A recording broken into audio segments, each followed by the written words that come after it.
Hey everyone, and welcome to another deep dive. Yeah. Today we're tackling something that might surprise you. We're going to be looking at the connections between strong bones, strong muscles, and sharp minds as we age. Really fascinating stuff. And to help us unpack all of this, we have the insights from Dr. Vonda Wright. She's an orthopedic surgeon, and she's an expert in longevity. So much good stuff to share with our deep dive community, especially for the women listening.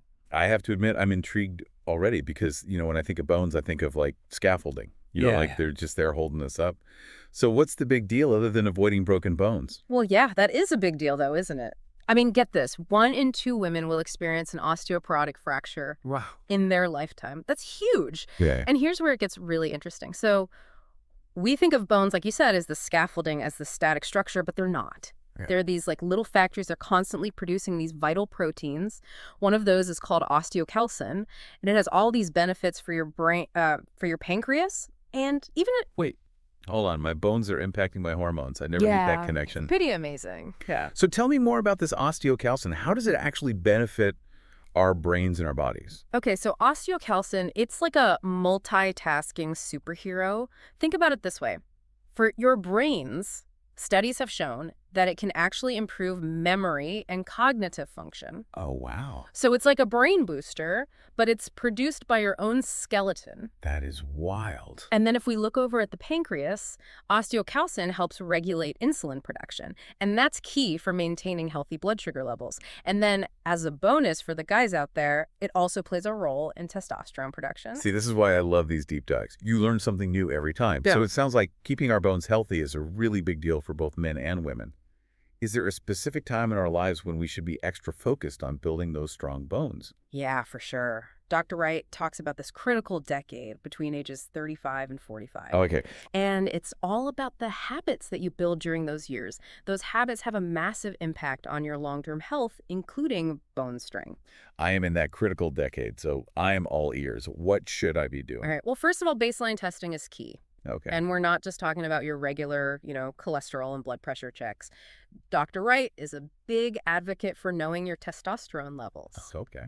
Now, you might be surprised by that, but it's important for women as well as men. Interesting. Yeah, it impacts your energy bone density, even cognitive function. So it's something to be aware of. Okay. I am adding testosterone levels to my to-do list. Good. What else can I do in this critical decade to set myself up for success?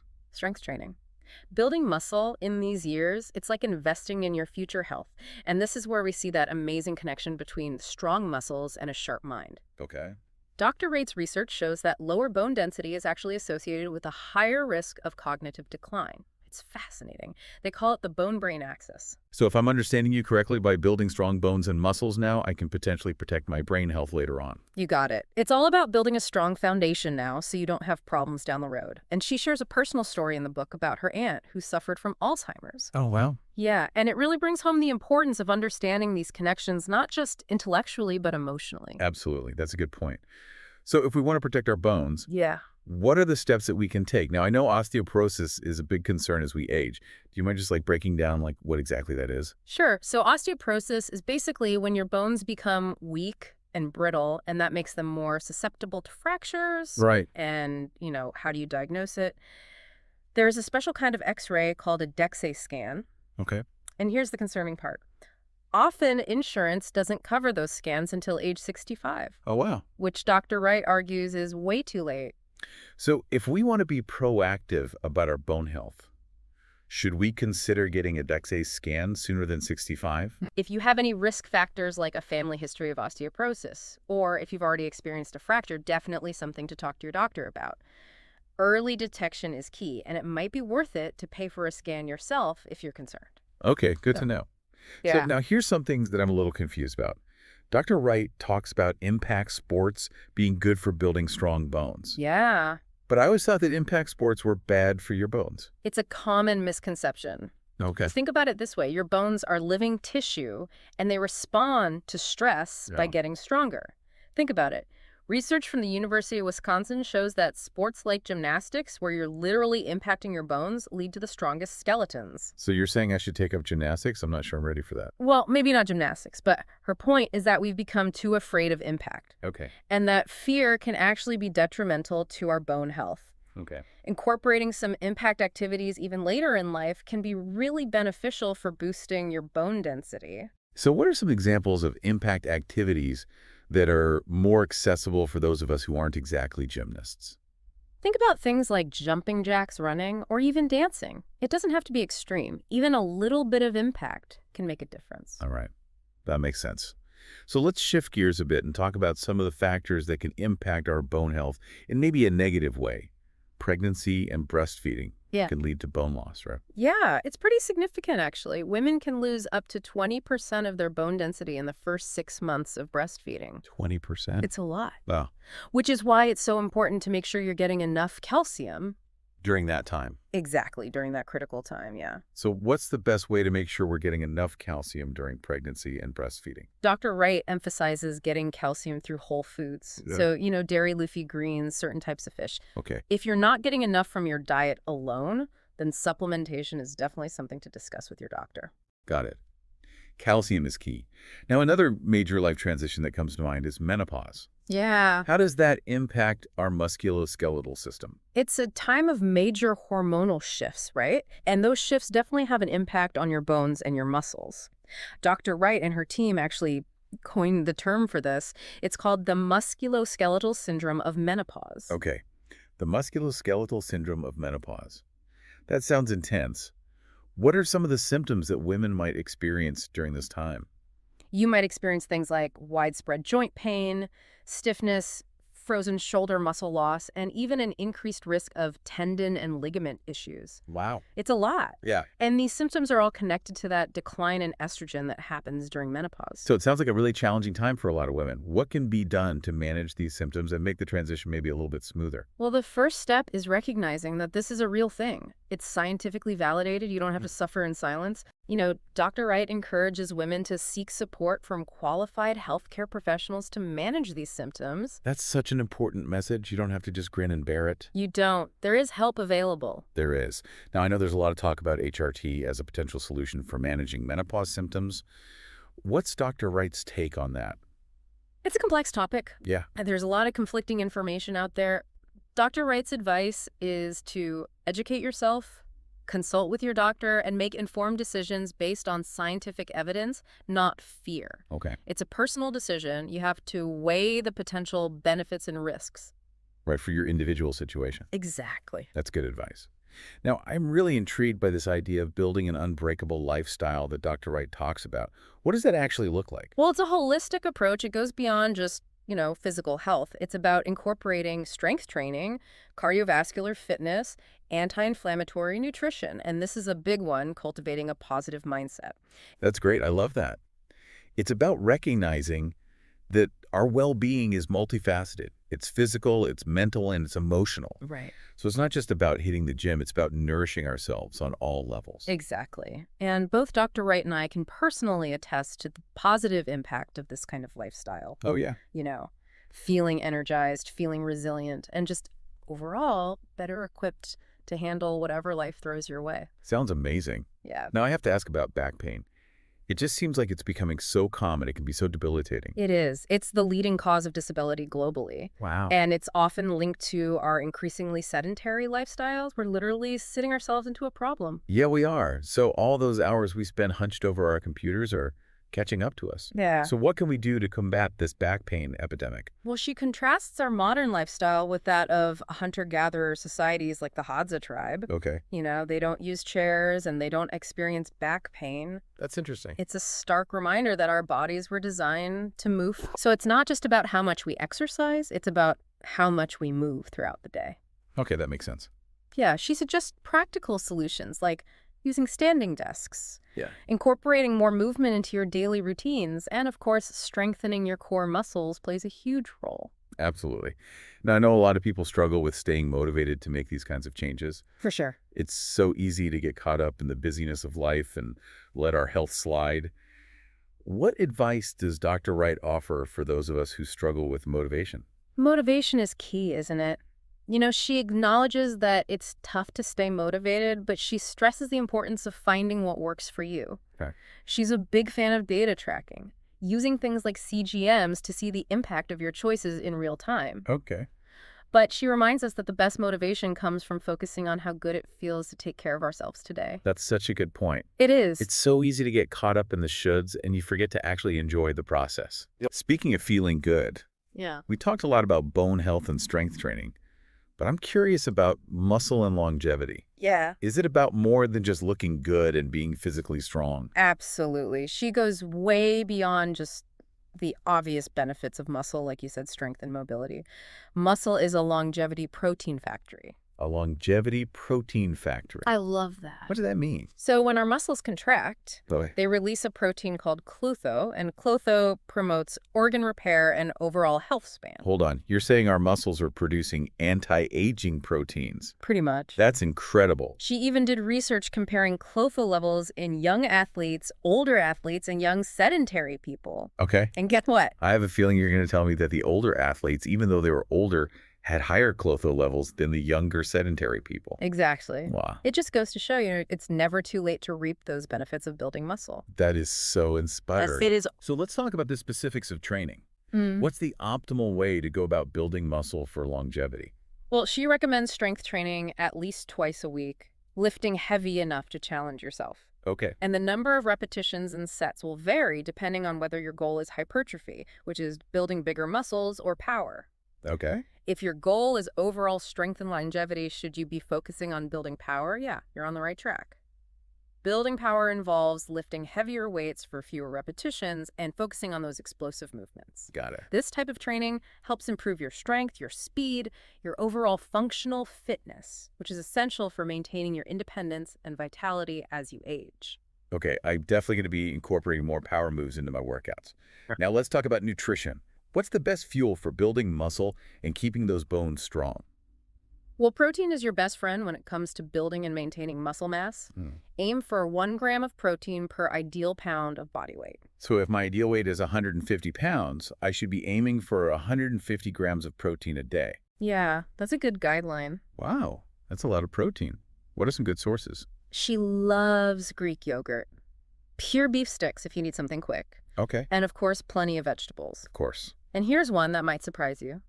Creatine. Creatine. Isn't that just for bodybuilders? That's a common misconception. Creatine is actually beneficial for both muscle and brain health. Oh, wow. There's a growing body of research supporting its use for a wide range of people. It's something to discuss with your doctor, but it can be a great addition to your diet, especially as you age. It seems like there's always more to discover when it comes to health and longevity. There is. So much to learn. It's a lifelong journey of learning and exploring. Absolutely, and I love that about it. Yeah. And here's a final thought from Dr. Wright that really resonated with me.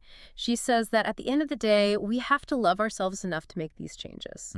That's beautiful. No doctor, no trainer, no expert can force us to prioritize our health. It has to come from within. That is such a powerful message. Yeah. It's a reminder that self-care isn't selfish. It's essential. Exactly. So before we move on to the next part of our deep dive, I want to hear from you. What are some of the things that prevent you from making positive changes for your health? Is it a lack of time motivation? Something else entirely? We'd love to hear your thoughts and your challenges. We'll be back in a moment to continue our exploration of Dr. Wright's incredible insights on building an unbreakable body and mind. Yeah, looking forward to it. Welcome back, deep divers. We are uncovering all the secrets to an unbreakable lifestyle with Dr. Vonda Wright. You know, one thing that has really stuck with me is how she emphasizes this idea that it's not just about, these isolated actions. It's about seeing how all the systems in our body are connected. It is. It's a real shift in perspective. It's not just about aesthetics or even, physical performance. It's about realizing that strong muscles can have a direct impact on your brain health, that bone strength is connected to your hormone balance. It really highlights the power of a holistic approach. Yeah. And, it's funny. I used to think aging gracefully was all about accepting the inevitable decline. But Dr. Wright frames it as aging with power, which I love. I know. It's brilliant, isn't it? It moves us away from this idea of decline and towards possibility. Yeah, It suggests that we can actively shape how we age. I love that. Yeah, optimize our health span and enjoy those extra years to the fullest. Yes. And it's not just about living longer. It's about those years being filled with vitality and purpose. So let's dig a little deeper into some specifics here. We've talked about strength training in general, But what are some of Dr. Wright's key principles when it comes to building muscle, especially for longevity? Well, one of the key principles is to lift heavy. Okay, I know that might sound intimidating, especially if you're new to strength training, but it's crucial for muscle growth. so it's about challenging those muscles, It is. pushing them a little bit out of their comfort zone. It is. Now, I imagine proper form is really important here to avoid injuries. Absolutely. Always prioritize proper form over lifting heavier weight. Yeah. If you're not sure, it's worth investing in a session or two with a qualified trainer to make sure you're using the right technique. Okay, that's a good tip. And speaking of challenging our muscles, Dr. Wright is a big fan of what she calls compound movements. Yes. Can you tell me more about what those are and why they're so important? Yeah, so think about exercises like squats, deadlifts, push-ups, rows. Okay. These are movements that work multiple muscle groups at once. I see. So they're incredibly efficient and effective for building overall strength. So it's like a full body workout in a single exercise, Pretty much. which I can see why that would be appealing for people who are short on time. Right. And they also mimic the movements we use in everyday life. Right. So it's not just about looking good in the gym. It's about being able to move with ease and confidence in the real world. Yeah. Whether you're picking up groceries, playing with your grandkids, or just, navigating your day-to-day life. Yes, I love that. That's what I call functional fitness. It is. So- It is. So let's talk about protein. Okay. It seems like everyone has a different opinion on how much protein we need. They do. What's Dr. Wright's take? She cuts through the noise with a simple guideline. Aim for 1 gram of protein per ideal pound of body weight. Okay. So if your ideal body weight is 150 pounds, you'd aim for 150 grams of protein per day. Okay, that seems pretty straightforward. Yeah, it is. But I think a lot of people struggle with getting enough protein, especially if they're not big meat eaters. What are some good sources of protein? Well, she emphasizes high-quality sources like dairy lean meats, fish eggs. Okay. But, there are also plenty of excellent plant-based options as well. Right. Think beans, lentils, tofu tempeh. There's really a protein source out there for everyone, no matter what your dietary preferences are. Yeah, one thing I appreciate about Dr. Wright's approach is she doesn't demonize any food groups. Exactly. It's all about balance. It is. She acknowledges that there's room for those indulgences and treats. Yeah. It's about making choices that support your overall well-being. Exactly. It's not about being perfect all the time. Right. She even has a funny anecdote about incorporating fruit into her diet. She calls it nature's dessert Oh, I love that. and encourages people to enjoy it as such. So good. Awesome. It doesn't have to be boring, It doesn't. restrictive. Yeah. It's about finding that joy in nourishing yourself. Exactly. I love that. So we've covered the physical aspects of building an unbreakable body, but what about the mental side of things? How does mindset play a role in all of this? Well, she believes that mindset is just as important as physical strength. Okay. And she talks about the importance of cultivating resilience. Resilience. I Yeah. feel like that's something we could all benefit from, Okay. especially as we navigate the ups and downs of life. We do. We tend to focus so much on, the external circumstances, but it's really our internal landscape that determines how we experience those circumstances. That's so true. Yeah. And the good news is that resilience is a skill that can be learned and strengthened over time. So it's not something we're just born with or not. It's something we can cultivate. Exactly. What are some of her suggestions for building resilience? Well, self-awareness is a great place to start. Okay. Noticing our thoughts and patterns. Yeah. That's the first step toward changing them. Right. It's about becoming more mindful of our inner dialogue and recognizing how our thoughts influence our emotions and our behaviors. So it's like tuning into that inner critic and maybe challenging some of those negative thought patterns that might be holding us back. Exactly. And the power of reframing. Reframing. Okay. Can we shift our perspective on a challenging situation? I like that. Can we find the opportunity for growth or learning in it? Right. Instead of seeing a setback as a failure, can we see it as a valuable lesson? Yeah. Sometimes it's just as simple as changing the language we use. It is. It is. Instead of Yeah. saying, I can't, maybe we can say, I'm learning to. Yeah, I love that. It's a subtle shift, but it can make a big difference. Huge difference. And speaking of shifting our perspective, Dr. Wright also encourages us to practice gratitude. Oh, yes. Focusing on what we're thankful for seems so simple, yet it can be so powerful. It can. It really can. Yeah. It shifts our focus away from, what's lacking and towards what we already have. Yeah. Helps us appreciate the good things in our lives, even amidst difficulties. Yeah. And when we're feeling grateful, we're more likely to feel hopeful and resilient. Absolutely. Yeah. So gratitude is a simple yet powerful tool for building that resilient mindset. Now, what about sleep? Where does that fit into the picture of an unbreakable lifestyle? Oh, she's a huge advocate for prioritizing sleep. She Okay, calls it the foundation of everything else. makes sense. You know, when we're sleep deprived, our physical and cognitive performance suffers. We're more likely to make unhealthy choices, and we're less resilient to stress. Yeah, I know from experience, I'm definitely not my best self when I'm sleep deprived. None of us are. Yeah. She even suggests thinking about your sleep environment as a performance recovery zone. Oh, I love that. Isn't that great? It's brilliant. It Yeah. really elevates sleep to the status it deserves. It does. So how do we create that performance recovery zone?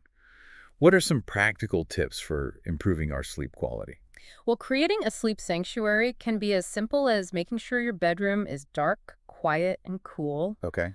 Investing in blackout curtains, a white noise machine, a comfortable mattress can make a huge difference. Yeah. And then establishing a consistent sleep schedule. Well, that's huge for me. It is. Try to go to bed and wake up around the same time each day, even on the weekends. Yeah. This helps regulate your body's natural sleep-wake cycle, making it easier to fall asleep and wake up feeling refreshed. So we've talked about, building this strong, resilient body and mind. But what about connecting with others? How does that factor into longevity and well-being? She doesn't explicitly address this in the book, Okay. but I think it's a crucial piece of the puzzle. Yeah. Humans are social creatures, and our relationships play a profound role in our overall health and happiness. And there's so much research to support that. There is. Strong social connections are associated with increased longevity, Yeah, improved mental health, even a stronger immune system. absolutely. It's powerful stuff. It is. So nurturing our relationships is just as important as nurturing our physical bodies. So true. And it doesn't have to be complicated. Right. It could be as simple as making time for those regular phone calls with loved ones, Yeah. joining a social group, volunteering in your community. Anything that brings you into connection with others is a win. It is. It is. Now let's shift gears for a moment here and talk about some of the common misconceptions and myths that surround aging. Okay. What are some of the things that Dr. Wright challenges in her book? One of the biggest myths she tackles is that aging is synonymous with decline. Yeah, She argues that while our bodies inevitably change, we have a lot more control over how we age than we often realize. that's a great point. Yeah. Another misconception is that we reach a peak in our physical and cognitive abilities in our 20s. Oh, I've heard that one. Yeah, and then it's all downhill from there. Yeah, like why bother after that? Right, exactly. But she cites research showing that we can continue to improve our strength, our endurance, even our cognitive function well into our later years. I love that. It's never too late to start taking care of ourselves. Never too late. What about hormone replacement therapy? HRT? Yeah. I think there's a lot of misconceptions and fears surrounding that. Oh, yeah, especially for women going through menopause. Yeah. There are a lot of strong opinions about it, but she encourages women to have open and honest conversations with their doctors about it, weighing those risks and benefits. Oh, It's a personal decision. Right. There's no one-size-fits-all answer. So it's about gathering information, talking to your doctor, and making the choice that feels right for you. Exactly. And she also reminds us that, HRT is just one piece of the puzzle. Yeah.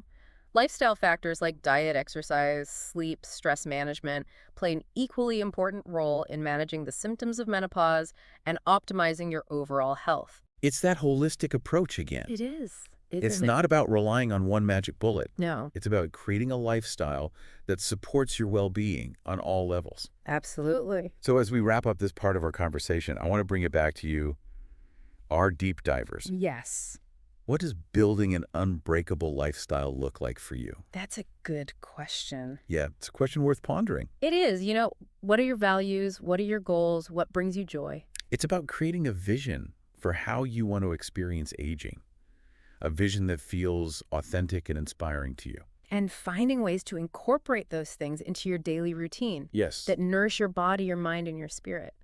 We'll delve deeper into some of those practical strategies in the next part of our deep dive. Stay tuned, deep divers. Yeah. We're about to uncover some actionable steps that you can take to create your own unique, unbreakable lifestyle. Welcome back, deep divers. As we wrap up our exploration of Dr. Vonda Wright's unbreakable lifestyle, one thing that keeps coming up for me is this power of mindset. It's not just about the physical steps, but it's about cultivating, this mental and emotional landscape that supports our well-being. She makes a really good point about it being hard to connect with who we'll be in 20 years. Right? So, how do we bridge that gap and find the motivation to make changes now? She calls it like this temporal disconnect. Yeah. That is such a relatable struggle. It is. I've definitely fallen into that trap of thinking, oh, I'll worry about that later. Right. But Dr. Wright has this great suggestion for overcoming this disconnect. She does. Instead of fixating on some far-off future, she encourages us to just tune into how good it feels to take care of ourselves today. Yeah.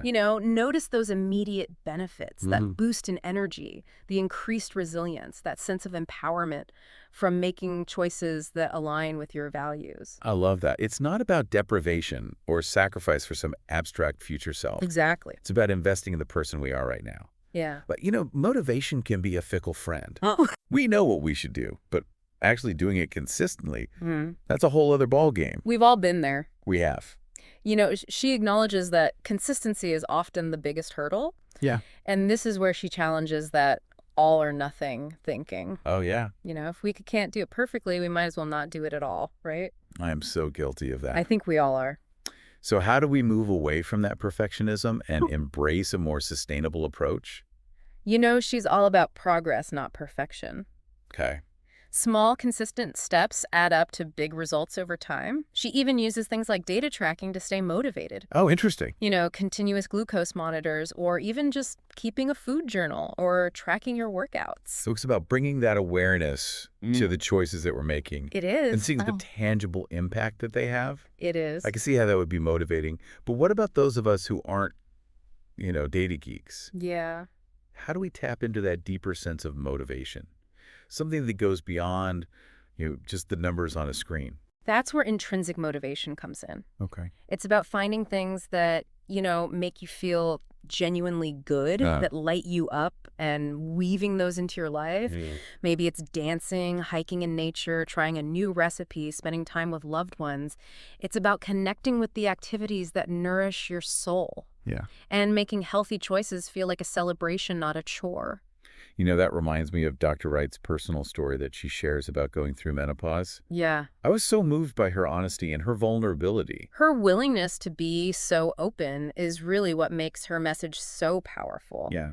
She talks about feeling like she was falling apart, not recognizing herself. Yeah. And how that, led her to dive deep into the research and uncover the science behind this musculoskeletal syndrome of menopause. And it's amazing how she turned her own struggle into a mission to empower other women going through the same thing. It is. And I think a lot of women suffer in silence. They do. Feeling like they just have to grin and bear it. But she emphasizes that, this isn't something we have to endure alone. Yeah. There are things we can do, both in terms of lifestyle changes and medical support, to navigate this transition with more ease and grace. Yeah. It's about advocating for ourselves. Yeah. And finding healthcare providers who listen to us, understand our unique needs, and partner with us on our health journey. That is so important. Having a healthcare provider that you trust Huge. can make all the difference. It does. It's about feeling heard, respected, and empowered Absolutely. to make informed decisions about your body. Exactly. And remember, menopause is not an ending.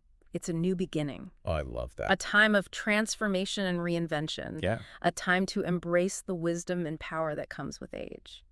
So deep divers, as we wrap up this deep dive into Dr. Wright's world of unbreakable bones, muscles, and minds, I want to leave you with a question. What one small act of self-love will you commit to today? Will you try a new impact activity? Schedule that D-Tech scan you've been putting off, or simply tune into how good it feels to move your body and nourish yourself with healthy foods. Remember, it's a journey, not a destination. So true. Every step you take, no matter how small, is a victory worth celebrating. Until next time, deep divers, keep exploring, keep questioning, and keep building your own unbreakable future.